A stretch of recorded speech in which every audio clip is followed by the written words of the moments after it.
আওয়ামী লীগ যেন এমনই washing machine যে এর ভিতর দিয়ে ঢুকলে লুটেরা, হরুলুটকারী, টাকা পাচারকারী, মহাদুর্নীতিবাজরা সাফ সূত্র হয়ে যান। শীর্ষ ব্যবসায়ী কোনো অনুমতি না নিয়ে বিদেশে অর্থ সরিয়ে বিনিয়োগ করতে পারে। নিয়মনীতি না মেনে ক্ষমতা ঘনিষ্ঠের কাছে হাজার হাজার কোটি টাকার ঋণ দেওয়া হয়েছে, ঘনিষ্ঠদের কাছে হাজার হাজার কোটি টাকা ঋণ দেওয়া হয়েছে। ফলে ব্যাংকিং খাতে চরম অব্যবস্থাপনা। ঋণ খেলাপির পরিমাণ এতটাই বেড়েছে যে দেশের আর্থিক খাত এখন শূন্যের মধ্যে ঝুলছে। যে কোনো সময় এক ভয়ঙ্কর ক্র্যাশ ল্যান্ডিং হতে পারে। আর তাই মিথ্যা আর বিভ্রান্তি আওয়ামী নেতাদের সারাক্ষণের নিত্য সঙ্গী। মানুষের মনোযোগকে ধূসর ও বিভ্রান্ত করার জন্য মিথ্যার আশ্রয় নিয়ে অবিরাম বক্তব্য বিবৃতি দিচ্ছে ওবায়দুল কাদের সাহেবরা।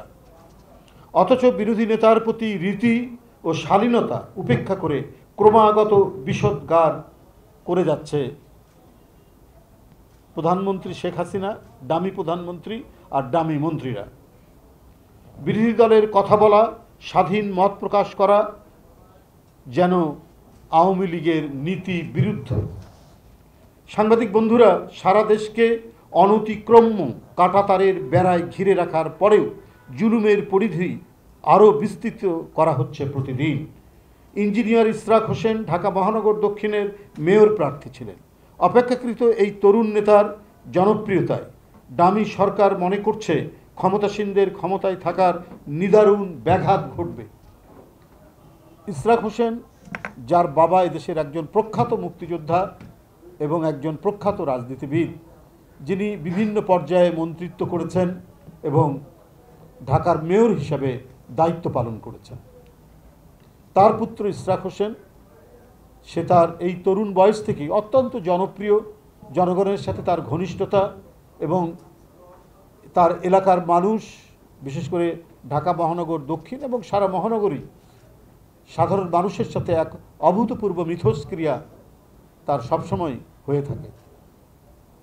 তাকে গ্রেপ্তার করে নিয়ে যাওয়া হয়েছে।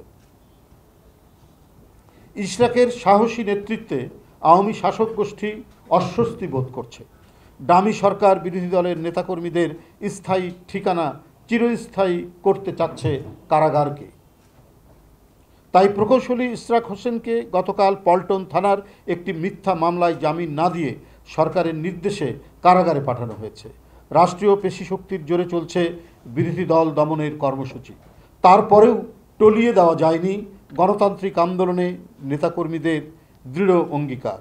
প্রকৌশলী ইশরাক হোসেনের মতো একজন প্রতিশ্রুতিশীল বিএনপি নেতাকে গ্রেপ্তারের ঘটনা বর্তমান সরকার সৃষ্ট নৈরাজ্যের চরম দৃষ্টান্ত।